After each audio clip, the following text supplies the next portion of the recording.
Hi, I'm Amelia.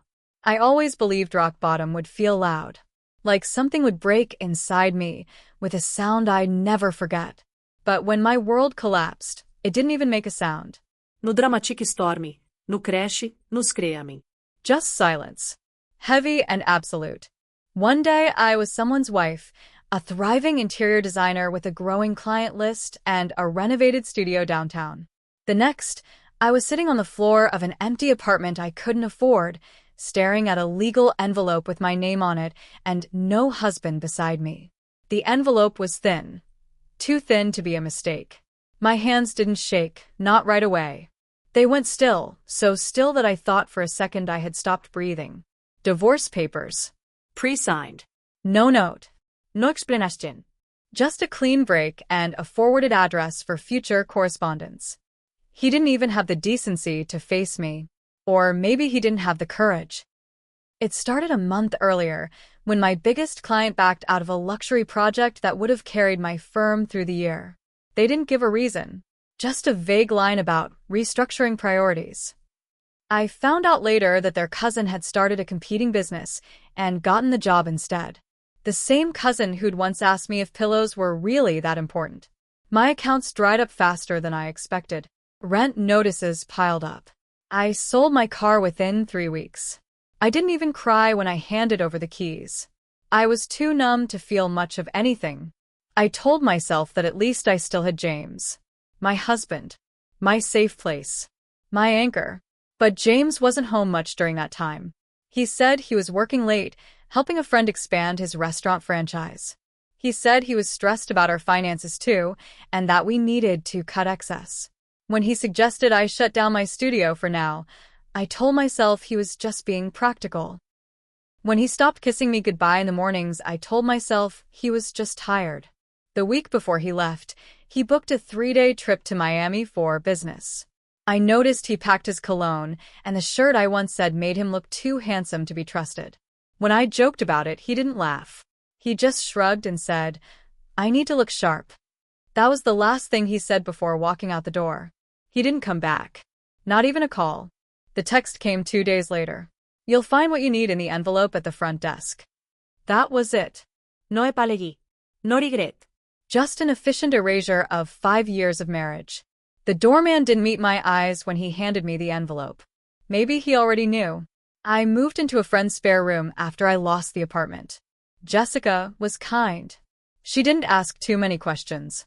She offered me tea every night and always left the lamp on for me in the hallway. I wanted to tell her that it wasn't the darkness that scared me. It was the quiet, the kind that settles into your bones and makes you forget what warmth ever felt like. I applied for jobs every day. Assistant roles, receptionist gigs, even remote customer service positions that paid less than what I'd once made in a day. Nothing stuck. My resume screamed too much experience for some, not enough for others. And my phone, which used to buzz every few minutes with clients and deliveries and meetings, now stayed quiet. It was during that silence that I started writing again. I hadn't written anything since college, but the words poured out of me like something had been waiting, patient and angry, to be released. I wrote everything. My grief. My anger. The betrayal. I wrote about James's coldness, about the way he'd started treating me like a liability. I wrote about how he used to say we were a team and how teams don't abandon each other when the score changes. I didn't know what I was going to do with all that writing, but it felt like breathing for the first time in weeks. Then came the email. Subject line: Opportunity for feature, from setback to strength. At first, I thought it was spam, but it came from a verified domain. A women's magazine I had followed for years. They said they'd come across a personal essay I'd posted anonymously in a support forum, one I barely remembered submitting at 3 a.m. during a week when I hadn't eaten a full meal in days. They said my voice was raw and honest, and they wanted to feature my story. Not just that, if I was open to it, they wanted to profile me in their upcoming Women Who Rise series. I said yes without thinking. The interview happened the following week. I wore the only blazer I had left, fixed my makeup 3 times, and tried not to let my voice shake. I told them the truth. Not the polished version I used to give at networking events. The real version. How I built something from nothing and watched it fall. How I loved someone who disappeared the second the ground under us cracked. How I was still standing, even if I didn't know why yet. The feature went live 2 weeks later. I almost didn't read it. But when I did, something shifted. My inbox flooded. Messages from women who'd been abandoned too. Designers who wanted to collaborate. Even a few job offers, real ones, not the kind that wanted you to sell weight loss teas or attend unpaid training. One email stood out. From a woman named Renee Carlisle. Her name sounded familiar, but I couldn't place it until I looked her up. Carlisle Estates. One of the largest luxury real estate firms in the state. She said she'd read my story and was deeply moved. Said she believed I had an eye for creating spaces that told stories, and that was something her firm valued. She invited me to a casual dinner at her estate. Not an interview, she said, just a conversation. I had nothing to lose. The address she gave was in a gated community I'd once driven past with James while joking about winning the lottery. Jessica let me borrow a dress. I did my hair for the first time in weeks. When I arrived, the house wasn't a house. It was a palace disguised in modern glass. A butler opened the door. I almost laughed. It felt like a movie. Inside, Renee was waiting. Mid-50s, effortlessly elegant, with eyes that saw more than you wanted them to. She welcomed me like I was already part of something. She didn't ask small talk questions. She asked about the essays I hadn't published, about the colors I used to choose for my mood boards, about what loss taught me about space and light and silence. I don't know how long we talked. Time moved differently in that house.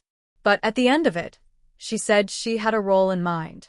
A private client of theirs had just bought a large estate overseas and was looking for a lead designer who could handle vision, logistics, and discretion. She thought I was perfect. I didn't ask who the client was. I just said yes. I started the following month. The work was intense but healing. Every color palette I curated felt like a piece of me coming back to life. The estate was in Italy. I traveled there with a project team and was given full creative control. For the first time in my life, people listened when I spoke. They followed my lead. They trusted my taste. On the third site visit, I met him. Renee's son, Leo Carlisle. He was supposed to be a silent investor in the property, just managing from afar. But he showed up that day unannounced, wearing a dark coat and a smile that didn't quite reach his eyes. He asked smart questions. He noticed details others missed. And when he spoke, everyone leaned in. I hated him instantly. Or maybe I hated how quickly I noticed him. He didn't treat me like some damaged woman on a comeback arc. He treated me like an equal. Sometimes, like a rival. He challenged my design notes. Pushed back on my material selections. But never cruelly. Always with this edge of curiosity. As if he wasn't trying to be right, just trying to see if I would fold. I didn't. That was the beginning of something I didn't see coming. Something that would turn into the twist of my life. The thing about chemistry is that it rarely announces itself. It creeps in through shared looks, harmless banter, and the way someone's silence feels louder than their voice. Leo Carlisle wasn't supposed to be part of my story. He was too sharp, too guarded, too everything. Yet there we were, meeting more often than the job required. It started with design meetings, evolved into site reviews, and somehow shifted into dinners that blurred the line between professional and personal. I told myself it was just work, but I noticed things. Like how he always remembered how I liked my espresso. Or how he once paused a call to ask if I was okay when I'd fallen quiet for too long. No one had asked me that in months. Still, I kept my guard up. I wasn't ready to be anyone's anything. But Leo didn't push. He had his own shadows. He spoke rarely of his past, but once mentioned that his father's empire had cost him a normal childhood. Everything has a price, he'd said, eyes focused on the vineyard below the estate. I didn't ask what his price had been. I didn't need to. I could see it in the way he moved, controlled, calculated, always a step ahead. That winter, the estate opened to a private gathering of investors and family friends. Renee insisted I attend. Said it was important for the guests to see the face behind the work.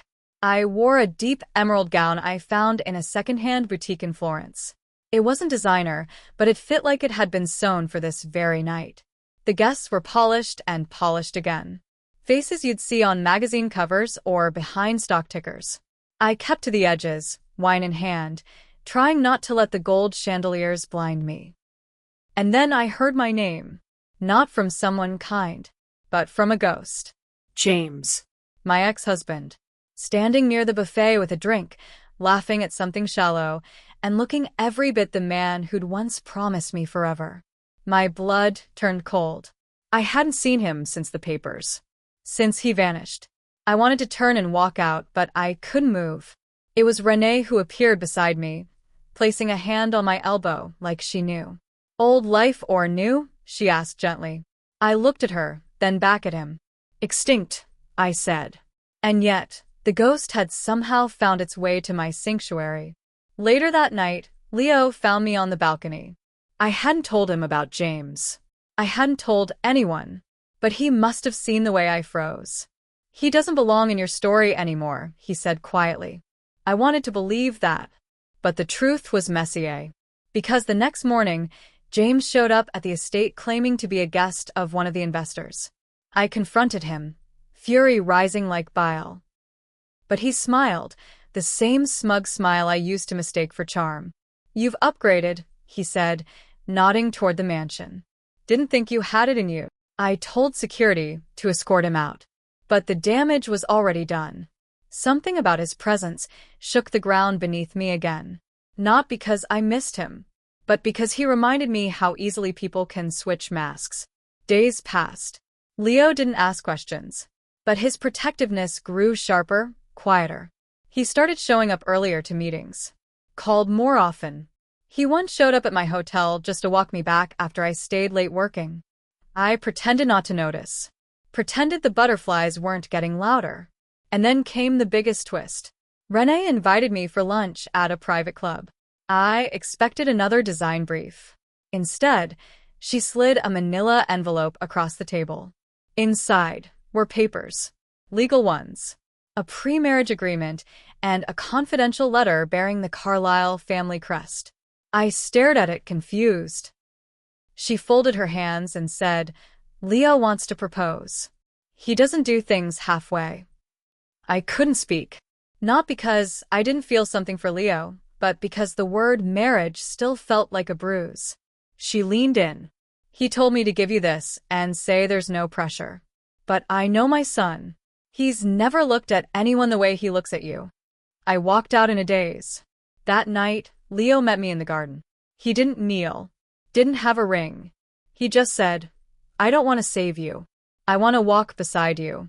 If that's something you want to, say yes. And I did.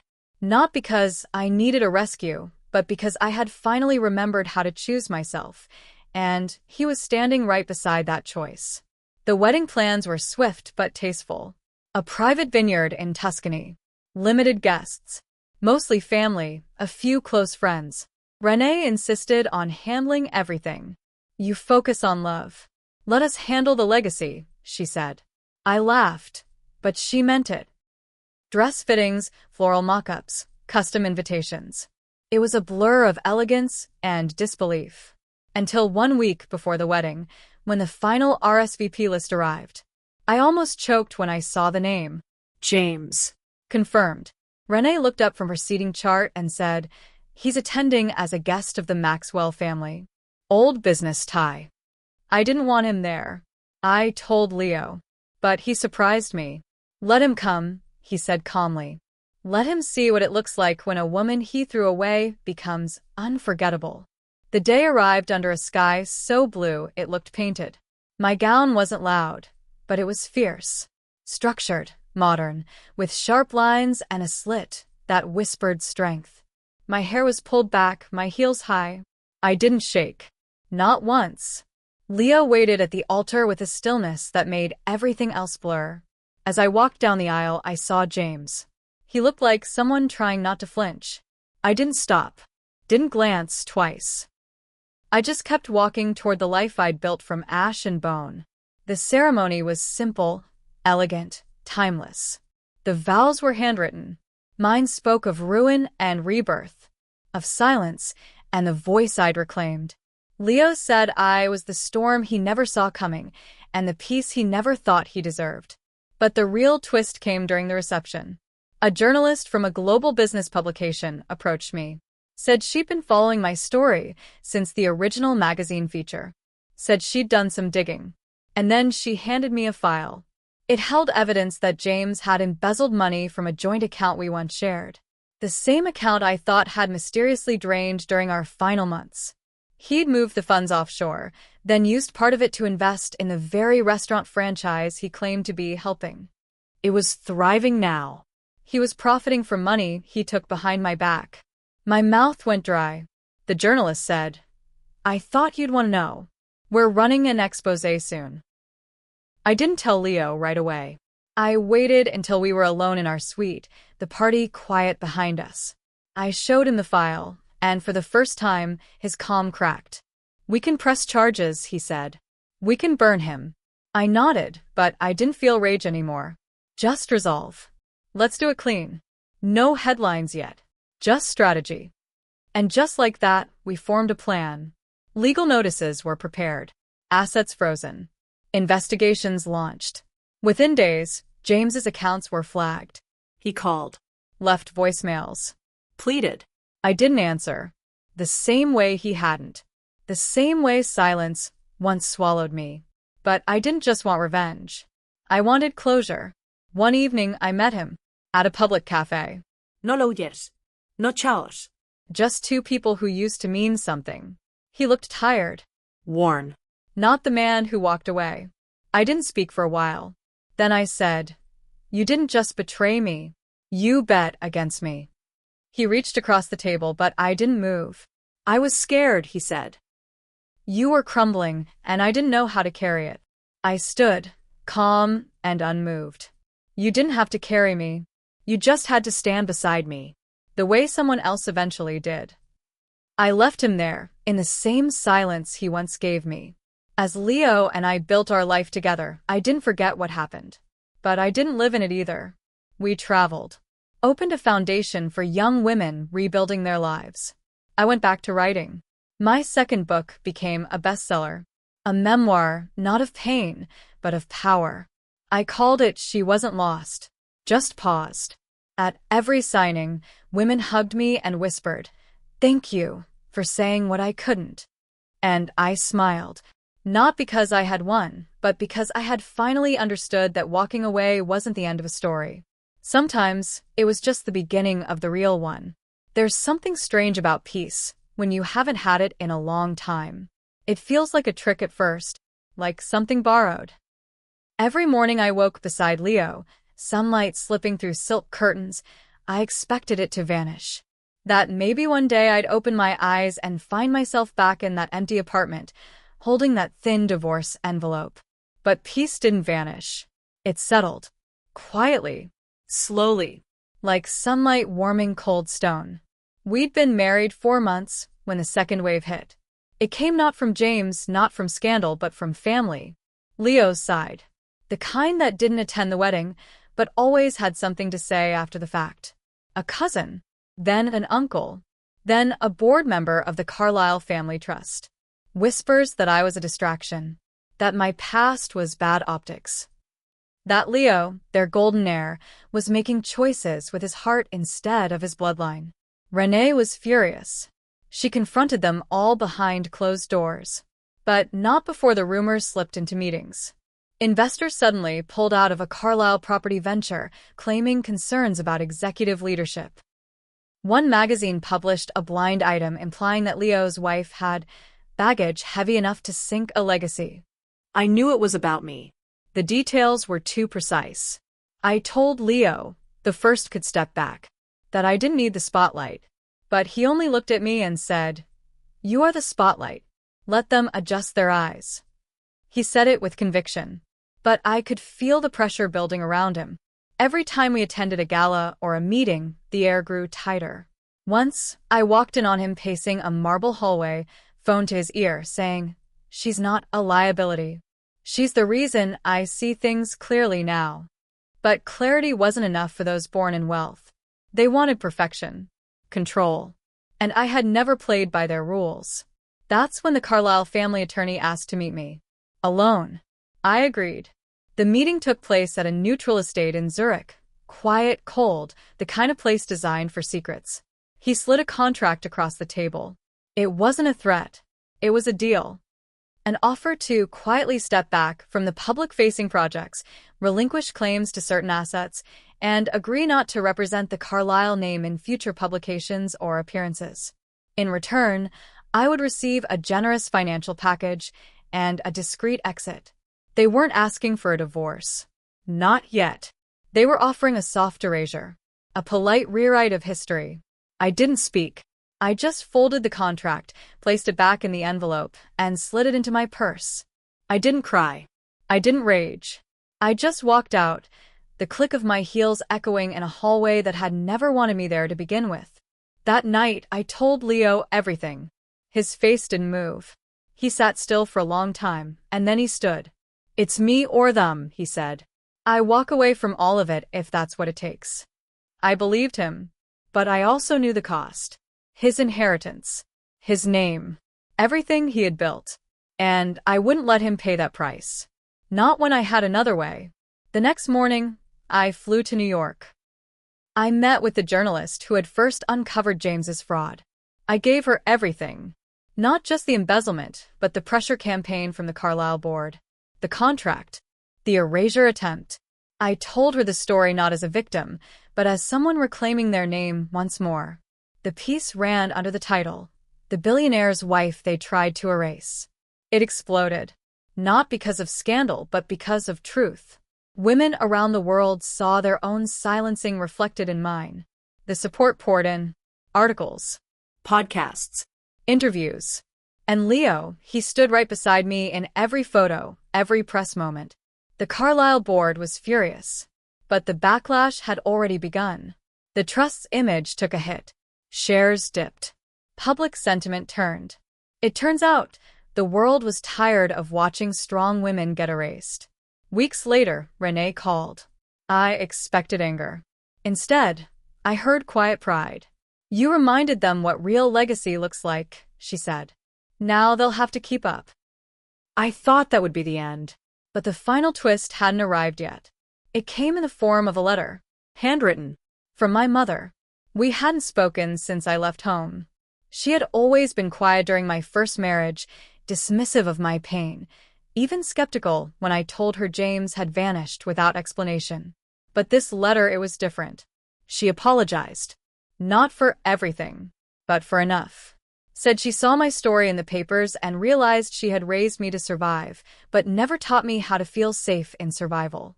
She ended it with, "You didn't disappear. I just wasn't looking hard enough." I sat on the balcony and cried for the first time in over a year. Sometimes, pain doesn't come with a villain. Sometimes, it just lives quietly in the background, disguised as silence. Leo came home and found me with a letter in hand. He didn't say anything, just sat beside me and let me feel it. We talked about starting fresh, not from escape, but from power. We decided to step back from the spotlight, not because we were forced to, but because we finally could. We moved to the countryside outside Milan, bought an old vineyard, and turned it into a retreat for women rebuilding after loss. I led design sessions. Leo handled logistics. And for the first time in my life, I built something not because I needed to prove myself, but because I wanted to give others the space to rise. James? He disappeared from headlines. Faced legal consequences, but no jail time. He tried to email once. I deleted it unopened. Some chapters don't deserve rereading. The Carlyle board eventually quieted. Some resigned. Others stayed and adjusted. Renee took over as full director of the trust, restructuring it under a new mission. One that included women like me. Women who didn't inherit power, but built it. On our 3rd anniversary, Leo gave me a journal. Leather-bound, navy blue. Inside the first page, he had written, "You weren't rescued. You rebuilt. And I'm honored to be beside you." That night, I wrote again. Not out of pain, but joy. The words didn't bleed. They danced. And I ended the entry with a sentence I used to write in hope. She didn't just survive. She rewrote the ending. Because this wasn't the ending they wrote for me. It was the one I chose. And that made all the difference. Peace is addictive, but it's never permanent. Just when I thought the quiet I had built was enough to hold back the echoes of my past, the ground shifted again. It started subtly. An email flagged for suspicious login activity on one of the accounts linked to the retreat. Then came the delay in payments from a donor we'd worked with for over a year. When I reached out, they claimed they had been told the project was no longer associated with me. Confused, I double-checked the contract. My name had been erased. Replaced. I pulled every document, every receipt, and found 3 more examples. Legal notices, partnership summaries, even a presentation deck. All using my design, my story, but crediting a different consultant name. At first, I thought it was a clerical error. Then I saw the name. Genevieve Ross. A consultant from a design agency I had briefly mentored during the early years of my comeback. She had shadowed me during a few Carlisle events.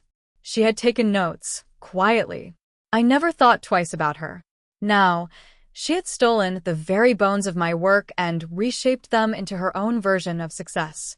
It wasn't just imitation. It was identity theft of the highest order.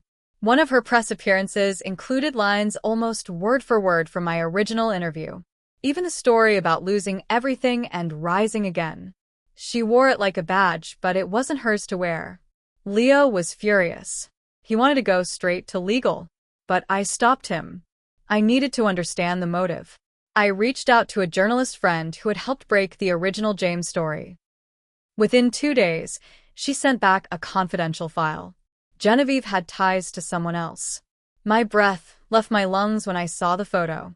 Genevieve, arm in arm with someone I had tried to forget. James. My ex-husband, now apparently involved with her on more than just personal terms. He had helped her build her fake portfolio, funded her early campaigns, and used his past knowledge of my network to break down doors that were meant for me. It wasn't just betrayal anymore. It was warfare. And they were playing a long game. But they didn't know who I had become. I didn't come at them with public statements or emotional breakdowns. I moved quietly. Strategically. I called Renee, told her the full story, and asked for one favor. Access to a high-profile international design expo where Genevieve was scheduled to speak. We made the arrangements in under 48 hours. I didn't need a confrontation. I needed a mirror. A reflection of truth. The expo hall was dazzling. Marble floors, suspended floral installations, walls covered in concept art and renderings from every major designer across Europe. Genevieve's segment was scheduled late in the day. A keynote.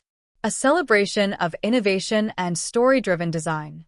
She took the stage with practiced ease, her voice polished, her story memorized.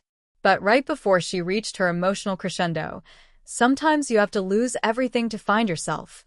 The projector behind her changed. Leo had handled the logistics. What appeared on the screen were timestamps, screenshots, original drafts with metadata, video clips of my retreat, my design concepts, my interviews. Her words, lifted line by line from mine. The audience began to murmur. Whispers grew into shifting seats and furrowed brows. Then the journalist I had partnered with took the mic from the wings. "I think it's time we hear the real version," she said calmly. The moderator nodded, caught completely off guard, but unable to argue with the evidence flashing across the screens. I walked onto the stage. Not dressed to shock or perform, just composed. Present. I didn't point fingers. I didn't name names. I just told my truth. I spoke about the pain of building something alone, of how easy it is for people to steal not just your work but your identity when they assume you won't fight back. But silence, I said, is not the same as weakness. I ended with the one line they couldn't fake. Some of us don't just survive the storm. We learn how to build in it. When I stepped down, the applause wasn't wild.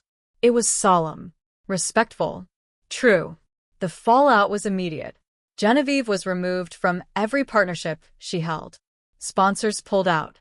James was exposed through financial records leaked by an anonymous whistleblower. The same shadow method he'd used against me became the evidence that unraveled him. He disappeared again, this time into legal proceedings. And I didn't gloat. I didn't need to. Truth had done the work for me. Back at the retreat, life returned to a new kind of normal. Women came with their own scars, their own betrayals, their own silences they were finally learning to break. I found myself listening more than leading, guiding more than directing. Leo and I celebrated our 5th year quietly, with a small dinner under the stars. He gave me a new pen, sleek and silver. For writing the next chapter, he said. But the biggest twist of all came weeks later. Renee invited me to a private lunch. No formal setting, just an open vineyard and 2 glasses of white wine. She said the board had officially voted to restructure the Carlyle Trust, focusing on ethical leadership and authenticity in design. Then she slid over a small velvet box. This is from Leo and me. Not for sentiment, but for a purpose. Inside was a key.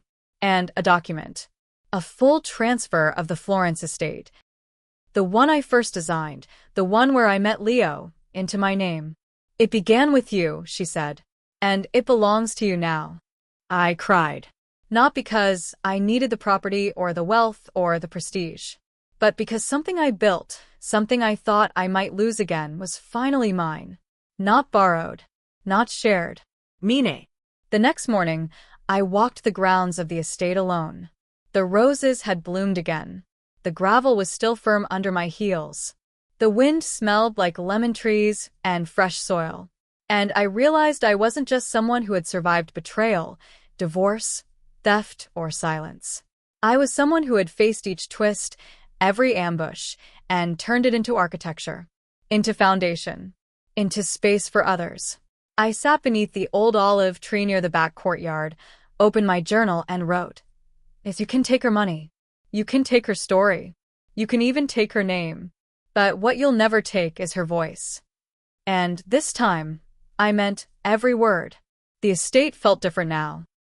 Not just because the papers had been signed and it was legally mine, but because for the first time, I allowed myself to believe I deserved it.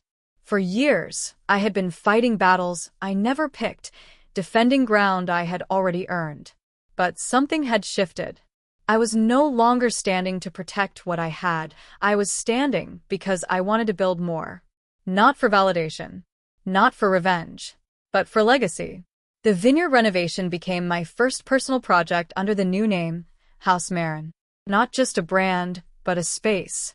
A sanctuary.